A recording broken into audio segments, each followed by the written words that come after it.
Malaquias 3, capítulo 3, versículos 6 a 14. Malaquias, capítulo de número 3, nós vamos pegar aqui os versículos de 6 a 14. À medida que você for achando, tenha bondade, pode usar aí, tenha bondade de se colocar de pé, por favor.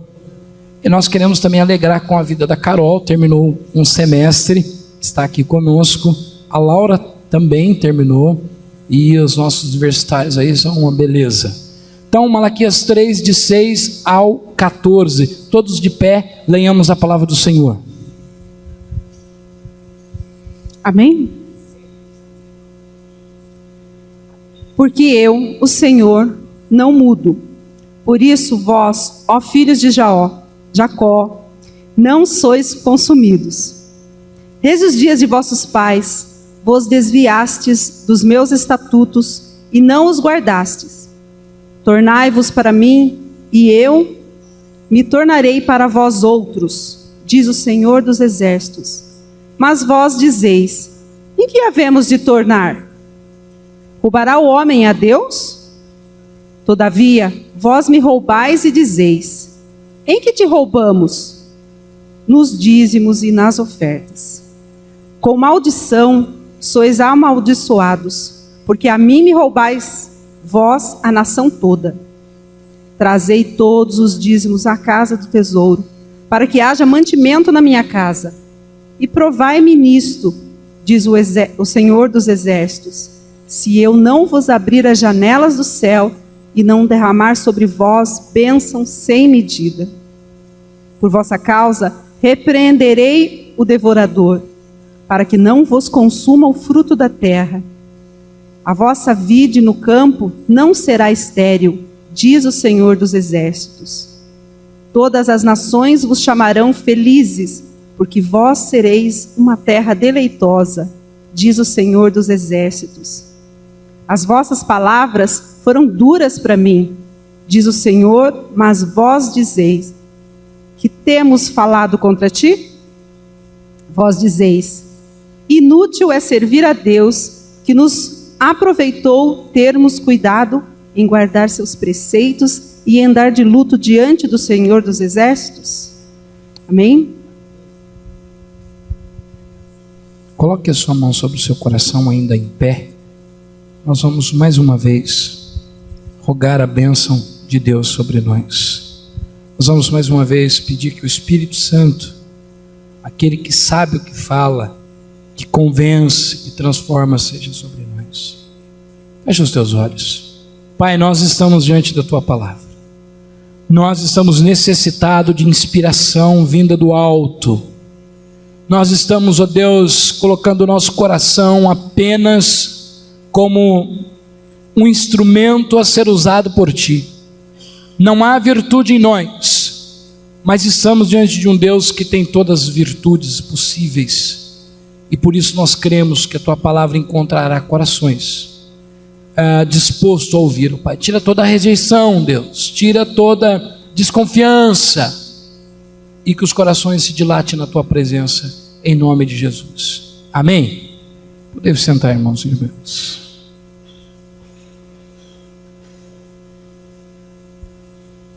O título da pregação dessa noite é Dízimo, uma questão espiritual. Falem comigo, dízimo, uma questão espiritual. Amados, eu sou um pastor de 31 anos de idade. Já prego desde os meus 14 anos para a gente, porque eu comecei com 8 a pregar para as galinhas, né? Lá na roça. Então eu prego desde os meus 14 anos. E uma curiosidade que eu queria deixar com vocês é a seguinte: eu nunca preguei sobre dízimo e nunca preguei sobre oferta. Em 3 anos nessa igreja, indo para o 3º ano, há 2,5, eu também nunca o fiz. E tenho sido despertado para este assunto. Não, queria deixar muito claro isso, com toda honestidade do seu coração, não porque a nossa igreja hoje vive um momento mais complicado, mas outro dia eu, na minha resistência em oração e Deus falando no meu coração para pregar o texto de Malaquias 3, eu dizia: Deus, mas eu não quero falar sobre isso. E Deus disse assim para mim, muito claro ao meu coração: então você não quer que o povo seja abençoado? E eu dizia: mas Deus, como assim? Como eu não quero que o povo seja abençoado? Eu levanto de madrugada com a minha esposa, nós oramos pela igreja, nós damos tudo o que temos, damos a nossa vida, o nosso tempo, investimos dinheiro também, fazemos igual muitos irmãos aqui fazem. Como assim eu não quero a minha igreja ser abençoada? E Deus falava muito ao meu coração de que dízimo é uma questão espiritual. Assim como eu tenho que, como pastor, cuidar da vida de vocês, e vocês cuidarem da própria vida, assim, da santidade, do não falar mal, do não fazer fofoca, do não mentir, nós precisamos cuidar também da questão do dízimo. E eu separei falar hoje dízimo, a semana que vem oferta, porque é assunto longo, então eu não quero ser prolixo, me alongar muito, por isso eu gostaria de trabalhar algumas coisas com vocês. Amados irmãos, irmãs, nosso Deus é bom demais. Quem acha que Deus é bom demais aí, diga amém. Sabe por quê? Porque nós não precisamos fazer nada para Deus nos amar. Olha que coisa tremenda. Porque nós, seres humanos, assim, não, se pular fora do galho comigo, vai ver só. Não, Deus não. Deus ama você igual ama a prostituta lá da rua, o bêbado, o drogado, ama. O amor de Deus é incondicional. Deus não tem filhinho queridos e filhinhos bandidos. Ok? Deus ama. Agora, aprovar é outra história. Deus aprova o bebum, Deus aprova a prostituta, Deus aprova o adúltero. Não. Deus aprova tantas outras pessoas, o mentiroso, fofoqueiro. Não. Mas amar sim. Agora, o mundo é regido por leis. A gente precisa compreender melhor isso. Porque, por exemplo, se eu disser assim, vou desafiar a gravidade, vou subir num prédio de 8º andar e vou pular, porque eu vou desafiar a gravidade, o que vai acontecer comigo? Vou me arrebentar. O mundo é regido por leis. E a geração atual não gosta disso. Porque a gente gosta de colher o que não plantou e aonde não plantou. Todo mundo quer a bênção de Deus, mas não o compromisso com Deus. É interessante porque esse texto, o povo resolve reclamar de Deus. O povo resolve fazer uma rebelião. Procuram um profeta Malaquias e diz assim: ó, esse Deus não está com nada. A gente está servindo ele, está faltando dinheiro, o gado lá não está dando certo, as ovelhas no campo não estão dando cria, não está crescendo, os alimentos que a gente planta não está produzindo, esse Deus não está com nada. Mas eles não sabiam, ou fazer de conta que não sabia, que o problema não estava em Deus, mas o problema estava neles, na sua infidelidade. E aí então o profeta Malaquias é usado por Deus para dizer a eles que o problema não era a falha de Deus, que o problema é que o homem não colhe o que não planta. O problema não é que Deus não fez, porque se nós imaginarmos um Deus que você pode fazer qualquer coisa que Ele vai dizer que está tudo bem, você está imaginando um Deus muito errado. Deus, um amor eterno, incomparável, mas Deus trabalha com princípios. Como Deus vai abençoar se você não faz a sua parte de fé? Então, à luz disso, desses comentários, eu queria também trazer à sua memória algumas lições importantes. A primeira delas é uma expressão forte da Bíblia. Quando o profeta Malaquias diz para o povo: olha, vocês estão roubando a Deus. E ele usa exatamente essa palavra, não amacia as palavras. Vocês estão roubando a Deus. E aí o povo diz: nós? Alguém pode roubar a Deus? Como se rouba a Deus? Gente, a gente ser acusado de ladrão de Deus, acho que é um trem muito forte, muito esquisito. E aí o profeta responde através de Deus: vocês me roubam no dízimo e nas ofertas. A palavra dízimo dá origem a décimo, por isso 10% daquilo que passa pela sua mão.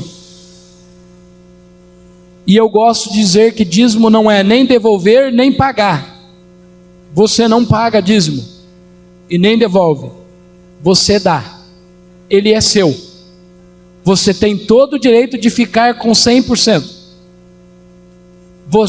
Ninguém vai abrir a sua carteira e dizer: opa, cadê os 10% do Senhor? Pelo menos nessa igreja não. Mas, para uma pessoa que aprendeu a viver pela fé, para uma pessoa que conhece quem é Jesus Cristo, dízimo é tão importante como você perdoar o seu irmão, como você vir para a igreja, como você tomar Santa Ceia e como tudo isso. Então, ser acusado de ladrão de Deus foi uma expressão muito forte para aquele povo. E por que uma pessoa sonega o seu dízimo a Deus? Eu creio que vários motivos podem ser apontados.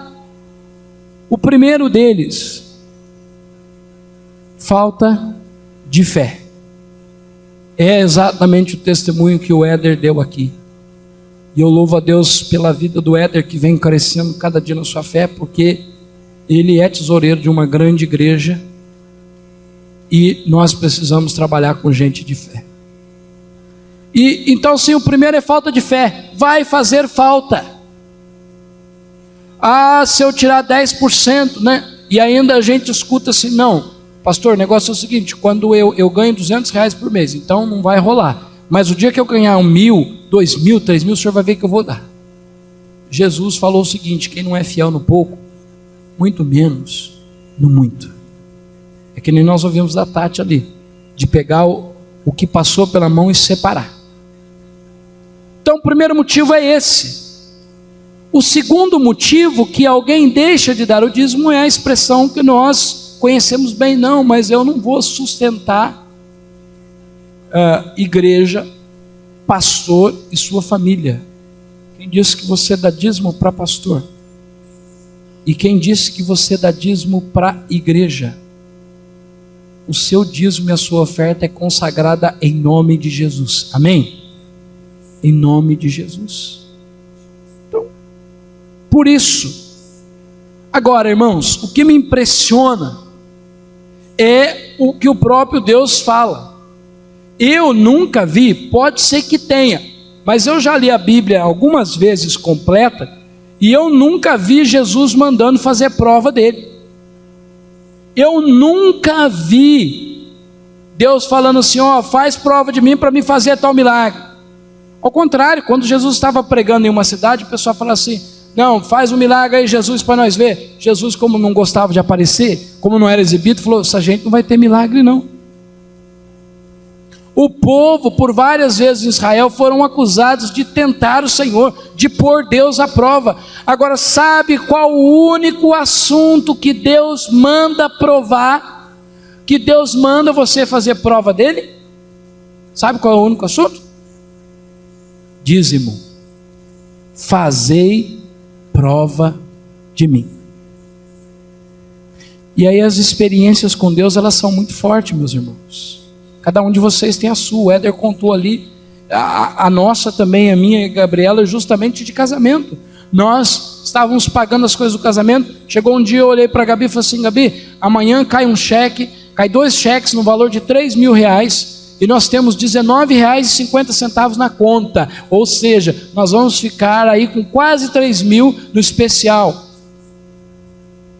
Ela disse, falei, E aí, irmãos, nós trouxemos o cheque do nosso dízimo, que eu falei, se vai ficar 3 mil, fica 3.600, não tem problema. E no outro dia nós ganhamos 2 presentes, e um a gente nem sabe quem foi, mas 2 pessoas depositaram R$4.000 na nossa conta lá. Nós pagamos o cheque e ainda sobrou 1.000. Porque o nosso Deus é fiel. Ele manda fazer prova. Agora, uma coisa que você pode esperar de mim como pastor é transparência. Eu já fui espertinho com dízimo. Eu comecei a trabalhar com 16 anos. Meu pai e minha mãe, eles tinham o envelope deles e ensinavam a gente a levar na frente. Era nós que levávamos. Isso é importante. Outro dia eu vi aqui com a Gabi, o Lucas da Anabela vir na frente trazer uma oferta. Isso é muito legal. A criança aprendeu o valor disso. Aí, meu pai e minha mãe sempre levavam a gente na frente, os 7 filhos, para levar a oferta. Nem que cada um desse R$1, na época era cruzeiro, eu acho, sei lá. Mas sempre a gente dava oferta. Quando eu comecei a trabalhar, acho que o salário mínimo era R$120, uma coisa assim. Eu comecei a ganhar um salário mínimo. E eu pegava e gastava tudo e não dava o dízimo. E aí assim foi por 2 anos. Mas não, depois quando eu aumentar o salário eu vou dar. Irmãos, eu posso dizer para você de boca cheia, que o tempo que eu tentei ser esperto, eu só fui bobo. Porque os R$120 parece que não valia R$10. E naquele momento que eu tomei a atitude de dizimar e de dar oferta também, Deus tem providenciado coisas tremendas nas nossas vidas. E é em toda a área. Eu não estou falando só de bênção que vai voltar para você financeiramente, vai voltar em todas as áreas. Meu pai teve uma época que nós passamos por uma dificuldade tão grande, que nós começamos a receber cesta básica da igreja. Meu pai doente, o INSS cortou a aposentadoria, aí com o advogado trabalhando, tinha o salário da minha mãe para sustentar a gente dentro de casa, eu na faculdade, sem conseguir serviço, e chegava o salário da minha mãe, meu pai dizia o seguinte: o dízimo ninguém toca, é sagrado. E há 2 anos atrás você sabe perfeitamente que meu pai foi curado de um AVC, quando o médico já tinha mandado a gente ir para casa preparar, porque não tinha mais o que fazer. Então não se reduz a bênção financeira, mas o dízimo é uma questão de fé, e a gente tem que ser inteligente. Olha, pastor, não estou dando meu dízimo porque eu estou gastando demais. Então você precisa sentar com a gente e aprender a administrar, porque Deus deu inteligência administrativa. O que eu acho interessante, irmãos, é eu garantir uma coisa para você. Agora, outra coisa é Deus garantir uma coisa para você: fazei prova de mim. Diga para quem está do seu lado aí, fala aí, se Deus prometeu, Ele cumpre. E quando nós falamos de dízimo, pelo menos eu posso falar da Igreja Metodista de Itapeva, qual eu sou pastor. 2 motivos principais. Nós estamos falando de dízimo para cuidar da sua vida espiritual. Porque se você não está dizimando, o devorador está com a corda solta para trabalhar na sua vida. Isso não é ameaça, é Bíblia. Estou aqui para pregar o que a Bíblia diz. Eu já disse que eu vou embora de qualquer igreja, mas eu prego o que a Bíblia diz. Não me manda pregar fora dela que eu não sei. Pastor, não dá para o senhor dar uma mentirinha aí? Não dá para o senhor deixar um negócio legal aí? Não dá. Porque entre Deus e você, eu escolho Deus. Não dá. Agora, olha o que interessante da gente observar. Porque se Deus manda a gente desafiar, porque Ele quer que a nossa fé cresça. Porque o crente não pode ser um bully, né? De pouca fé. O crente tem que ter muita fé. Amém? O crente tem que ter muita fé. O crente, a Bíblia diz que o justo viverá pela fé. Então, olha que interessante. Quando ele diz que a gente abre espaço para o devorador. Por amor de vós repreenderei o devorador. No versículo 9 há uma palavrinha na Bíblia que a gente não gosta. Mas ela está aqui, eu não posso fazer nada contra ela. Quando o profeta Malaquias diz para eles assim: vocês estão debaixo de maldição, porque você está roubando a Deus. Então vocês estão debaixo de maldição. Nada podemos, o apóstolo Paulo diz, nada podemos contra a verdade, senão pela verdade. Não posso pular o versículo, mas você, quando já conhecedor da palavra, eu não estou falando de visitante, eu não estou falando de pessoas que ainda não são membros da nossa igreja, mas você devidamente discipulado, devidamente consciente, se você deixou de dar o seu dízimo, você está assim, abrindo caminho para que venha o devorador. Agora, vamos ser muito honestos. Vamos ser muito honestos. Se você vai dar o seu dízimo só de medo do devorador, não dê por enquanto. Porque daí você não está fazendo por fé nem por amor, você está fazendo por medo. E Deus não quer medo, Deus quer amor. Amém, gente? Deus quer amor. Você vem na igreja por medo, se você faz qualquer coisa por medo, você está fazendo, mas Deus não está aceitando. Então, dê com alegria. A Ivonete lembrou do texto do apóstolo Paulo, que ele diz: Deus gosta daqueles que dão com alegria. Vir à frente, ofertar e dizimar. Você tem que vir dançando, vir pulando, porque você está repreendendo o devorador, e você está atraindo bênçãos de Deus para a tua vida. Então você tem que vir dançando, vir alegre, vir festejando, porque esse é um ato de fé. Você está dizendo: a minha finança, a minha casa, o meu trabalho, a minha fazenda, seja o que for, está sobre o comando de Deus, e o diabo não pode tocar? E não é que não pode mesmo? Claro que não pode. Mas eu queria lembrar para vocês assim, dois motivos principais que nós pedimos, que nós orientamos biblicamente o dízimo. O primeiro é uma questão espiritual, fechar a porta para o diabo. O segundo é que o próprio texto fala: trazei todos os dias uma casa do tesouro, para que haja mantimento. Quando nós estamos falando de mantimento, nós não estamos falando de algumas igrejas por aí que insistem em construir impérios, em comprar isso, em comprar aquilo, em comprar aquilo outro. Enquanto eu for pastor dessa igreja, a minha visão pastoral é a seguinte: nós temos um sonho de adquirir uma casa pastoral e vamos adquirir em nome de Jesus.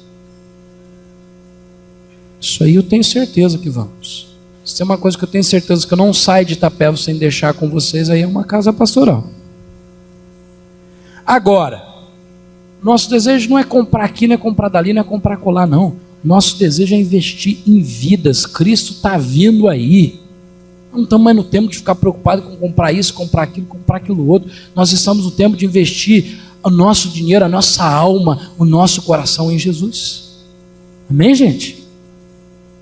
Talvez você que não é da liderança nunca escutou essa frase, mas eu já disse para a minha liderança. Fala: olha, se chegar um dia, apertar, tiver que mexer no subsídio pastoral, que o meu subsídio não é o subsídio que a região paga, tal, pode ficar tranquilo, nós vamos passar junto pela dificuldade, mas nós vamos ver a glória de Deus. Eu não sou pastor para ganhar dinheiro. Se eu fosse para ganhar dinheiro, eu seria empresário. Eu sou pastor para ver Deus mudando a sua vida, a sua história, igual tem mudado a minha casa. O motivo que eu sou pastor é isso. Eu não estou preocupado se você vai dar o dízimo, se vai aumentar ou não o meu salário. Entre aumentar o meu salário e nós correr atrás de vida perdida, que corra atrás de vida perdida para a honra e glória do Senhor Jesus.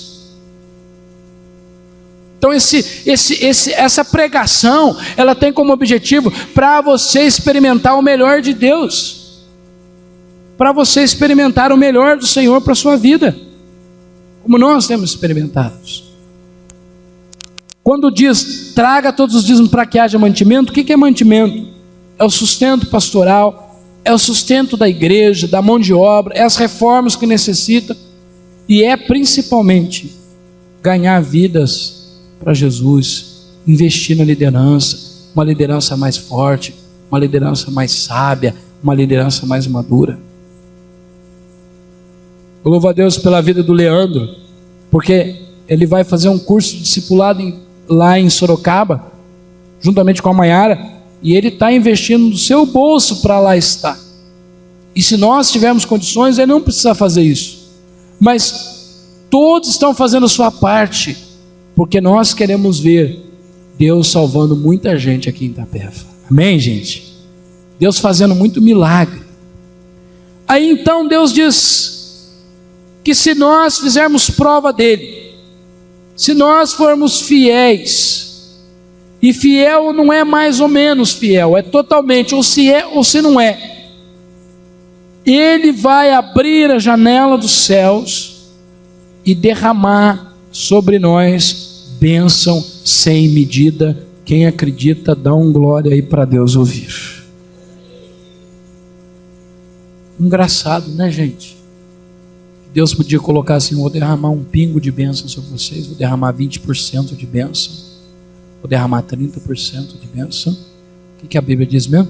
Bênção sem medidas. Deus é Deus de fartura, medida, sacudida e recalcada, é o que diz a Bíblia. Irmãos, o mundo está em crise, crise brava. Essa semana eu tive 2 amigos meus que perderam o emprego. O negócio está feio, o negócio está bravo. Os nossos políticos estão fazendo um bom trabalho para destruir o Brasil. Mas tem uma coisa que eu já disse aqui e vou dizer de novo: o céu não está em crise. Não há contenção de bênção lá. Deus não está falando para Miguel: ó, Miguel, 2% de bênção, corta custo aí que o negócio está feio. Ó, Miguel, pega leve aí porque o negócio está bravo. Então assim, aquele irmão lá, você ia abençoar assim, ó, abençoar ele com uma coisa tremenda lá, você manda uma coisinha lá para enganar ele, para passar o tempo, que depois nós vamos resolvendo isso aí, muda de governo aí, não é dar uma desculpa, não. É porque o céu não muda de governo, é sempre Deus, né? O céu não está em crise. Deus tem bênção tremenda para a sua vida. Mas Deus não tem muitas bênçãos, desculpe aí a sinceridade, porque o meu compromisso não é com você, nem com o meu sentimento, o meu compromisso é com Deus. Deus não tem bênção para infiéis, para gente que está negociando com Deus. Bota a sua vida em ordem, peça ajuda, mas seja fiel a Deus. E aí o Senhor diz as bênçãos que Ele vai derramar sobre você. Eu enumerei aqui no texto de Malaquias 6 bênçãos que Deus promete. Abrirei a janela dos céus e derramarei bênçãos sem medida. Quem acredita aí que Deus não tem medida de bênção, diga amém. É bênção mesmo, não é bencinha ou bençazinha, não, é bênção forte. Impedirei que a praga chegue à sua plantação. Lembra que Malaquias está falando para uma sociedade rural. Se fosse hoje, talvez ele ia dizer: impedirei que a praga não chegue à sua loja, que você não pare de vender, alguma coisa dessa natureza. Mas ele está falando para o povo da roça, para fazendeiros, para plantadores. A sua colheita será grandiosa. Diga amém aí. Sua colheita será tremenda. E colheita aqui vale lá para os grãos que você planta lá na roça, e vale para tudo que você está plantando na sua vida. A videira produzirá frutos. Tudo tem a ver com prosperidade. Tudo tem a ver com prosperidade, né? E aí vem a outra bênção que vai além do financeiro. Essa bênção é super legal também, porque não adianta ter bênção financeira só. A gente precisa de paz, a gente precisa de família, a gente precisa de amor. Olha o que a Bíblia diz: e serás muito feliz. Diga aí para quem está do seu lado: você vai ser muito feliz entregando aí o seu dízimo, a sua oferta na casa do Senhor. É a bênção que foge aqui da material. Por quê? Porque às vezes a gente quer fazer uma barganha, né? A coisa mais gostosa do mundo é ser feliz. Será muito feliz. A bênção de Deus vem sobre a sua casa. A bênção de Deus vem sobre os seus filhos. Quando você oferta, você fecha a porta para o diabo não só para questão de dinheiro. Você não fecha a sua carteira, você fecha a sua casa. Você fecha tudo que é seu. Você coloca aos cuidados de Deus, né? Então, assim, mais uma bênção para a sua vida. Então, irmãos, olha quantas promessas. Trarei maravilhas sobre a sua casa. Ô, negócio bom, hein? Se eu fosse o seu, eu diria amém. Trarei maravilhas sobre a sua casa. Portanto, irmãos e irmãs, eu espero ter fortalecido a sua fé em Deus. Eu espero ter desafiado você a ser fiel no seu 10%. E é 10%. Oferta, você pode dar R$1, 2, 3 dízimo, é 10%. Faz uma prova de Deus. O Éder disse muito bem, esse garoto tem futuro. Disse muito bem ali. Faz prova com Deus. Se ele não abrir a janela dos céus, se o Deus que você serve não é capaz de cuidar de você, não compensa servi-lo, irmão. É melhor você ficar mesmo carregando uma imagem. Aí é melhor você ficar, sabe, tendo a sua casa. Eu tenho muito orgulho de falar desse Deus, porque Ele é o Deus da provisão. Ele é o Jeová Jireh, o Deus da provisão. Eu tenho uma história que eu já contei para vocês, mas vale a pena, nem sempre as mesmas pessoas estão. Quando nós fomos para a faculdade, eu morava com um amigo lá e nós não tínhamos dinheiro para fazer um lanche. E nós fomos comprar 2 pães para comer pão com água de açúcar. Era o que tinha em casa, no café. Isso era na quinta-feira, nós iríamos viajar. Era na quarta, nós iríamos viajar na sexta. E eu falei, olha, tem as moedinhas aí, ele juntou com as dele, lá dava para comprar 2 pães. Nós fomos no mercado comprar 2 pães. E aí no caminho, uma pessoa começou, e eu falei para ele, Deus vai providenciar. E uma pessoa começou a puxar meu paletó assim, eu tinha acabado de chegar em São Paulo, fazia 6 meses. A gente quando vai do interior para São Paulo, tudo é assalto. Eu falei, pronto, é assalto. O cara vai me levar o tênis e o celular, que eu estava pagando ainda. Falei, né, como diz o ditado por aí, desgraça pouco é bobagem, né? E aí, o cara parou e falou assim, a paz do Senhor, irmão. Eu falei, o pior é que o assaltante é evangélico ainda. Isso que é de amargar, né? Tem tudo evangélico hoje, também é assaltante gospel, né? Aí, eu com a mão no coração, tremendo assim, falei assim, não é nada disso que você está pensando. Não, não sou assaltante, não sou ladrão, não sou nada, porque ele viu que a gente tremia assim, de medo. Aí ele falou assim, eu tenho uma empresa lá em Santo André, uma empresa de alinhamento e balanceamento de carro. E eu todo dia eu abro a minha empresa e falo, Deus, o que o Senhor quer de mim hoje? Em vez de pedir, eu digo, Deus, Espírito Santo, o que nós vamos fazer hoje? Quem que nós vamos ajudar? O que nós vamos fazer? E Deus colocou no meu coração que eu precisava dar R$10 para 2 pessoas fazerem lanche, quinta e sexta, antes de ir para casa. Eu falei, esse Deus existe mesmo, hein? Esse Deus é fora de sério, amém, irmãos? Aleluia, glória a Deus. Então confie na provisão de Deus, confie mesmo.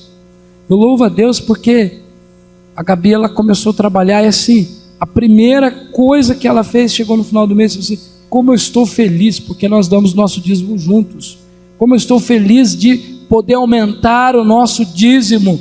E eu creio que cada um de vocês faça um voto hoje de fidelidade a Deus. Faça um voto de ser fiel a Deus, não para aumentar o patrimônio da igreja, mas para aumentar as bênçãos do Senhor sobre a sua vida. Se você precisar de ajuda administrativa, nós sentamos, nós conversamos, nós te ajudamos em segredo pastoral, mas feche as portas para o inimigo, experimente o que Deus tem de melhor para a sua vida. Irmãos, vale a pena servir um Deus que é o dono da prata e do ouro. Deus não precisa do seu dinheiro nem do meu. Dinheiro nunca foi problema para Deus, mas Deus quer em nós fidelidade. E uma área onde o inimigo ataca muitos cristãos é no bolso. Principalmente quando se fala de oferta. Porque o dízimo ainda se dá, mas quando falamos de uma oferta diferente, de fazer algo mais, a gente fica todo preocupado. Deus tem muitas bênçãos para a sua vida. Deus tem muitas bênçãos para a sua casa. Deus já tem abençoado a igreja metodista. Nós estamos com as nossas lutas e Deus não tem deixado faltar nada, porque Ele é um Deus fiel, Ele é um Deus grande, Ele é um Deus santo. Eu quero convidar você a ficar de pé. Eu gostaria de orar pela sua vida. Eu gostaria. É possível pôr um som aí para nós, Fernando? Eu gostaria, meus irmãos, minhas irmãs, de que no seu coração vibrasse o desejo de ser fiel a Deus. Eu tenho ética. Se você me perguntar sinceramente quem dá dízimo, quem não dá dízimo nessa igreja, eu não sei. Porque eu confio no meu tesoureiro. Mas a minha preocupação não é essa. A minha preocupação é que a sua vida seja resguardada diante de Deus. Eu tenho pedido para Deus que eu quero ter mais dinheiro por um único motivo. Eu quero investir mais na obra de Deus. Minha esposa está lá em Curitiba fazendo um curso, sendo tremendamente abençoado. Que a igreja investiu 50% na viagem dela e nós investimos o resto. Nós temos investido, como muitos dessa igreja aqui, o melhor. Nós queremos ter um projeto de inclusão para pessoas com deficiência, através da vida desse moço abençoado chamado Guilherme. E nós queremos recursos, sim, não para aumentar os nossos celeiros, não para trocar os nossos carros. Quem tem, né? Porque eu nem carro tenho, mas é simplesmente para louvar o nome de Jesus. É simplesmente para ser fiel. Queria orar por você. Espero que o diabo não coloque nenhuma mentira na sua cabeça.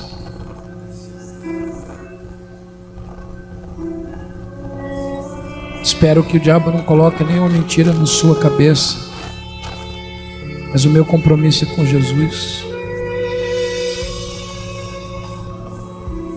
Já disse para o Éder que se eu ganhar R$2.000, 3 ou R$500, eu trabalho para Jesus do mesmo jeito. Porque o que Jesus tem feito na nossa casa, na minha vida, na vida da Gabi, na nossa família, não tem preço. Eu quero viver 100 anos somente para dizer como esse Deus é maravilhoso, como Ele muda a nossa história, como Ele muda a nossa vida. Deus que curou a vista do seu Luciano, Deus que trabalhou na vida da Camila, Deus que trabalhou na vida da Tati, o Deus que trabalha na sua vida. Esse Deus é maravilhoso demais. Se você não está sendo fiel, se você não tem fé para ser fiel, procure o pastor, abra seu coração. Eu não vou amar você menos você disser para mim, não pastor, eu não tenho fé para ser, mas eu vou te ensinar a experimentar o melhor de Deus para a tua vida. Meu Pai, a tua palavra foi pregada, Senhor. Eu me preocupo tanto, Deus, em ser fiel a Ti. Minha intenção aqui, ó Pai, não foi expor ninguém ou machucar ninguém, ou gerar constrangimento em ninguém. Mas um homem de Deus precisa ser transparente. Que o Senhor convença os corações de que essa palavra foi pregada não para o crescimento financeiro da igreja somente, mas para a fidelidade vir sobre nós. Que o Senhor ajude a gente a administrar aquilo que tem. Que o Senhor nos dê senso administrativo. E que cada pessoa que nessa noite, Deus, se arrepende da infidelidade. Que cada pessoa que nessa noite diga assim, Deus, Eu te peço perdão pelo tempo da infidelidade e assumo um voto de ser fiel, que Satanás tire as mãos porcas dele da administração dessas pessoas e que as bênçãos do Senhor repousem sobre a tua igreja. Meu Pai, eu sei que muitas pessoas vão vir aqui contar o testemunho dessa pregação, não para a honra e glória do pastor, mas para a honra e glória de Jesus. E eu sei que vai, Deus, e nós queremos ter dinheiro mesmo para salvar vidas, para fazer centro de recuperação e tantos outros projetos, tomar a vida da mão do diabo. É para isso que a igreja existe. Teu reino é rico, ó Pai, quando nós somos fiéis. Abençoa o teu povo em nome de Jesus. Amém, querido, amém.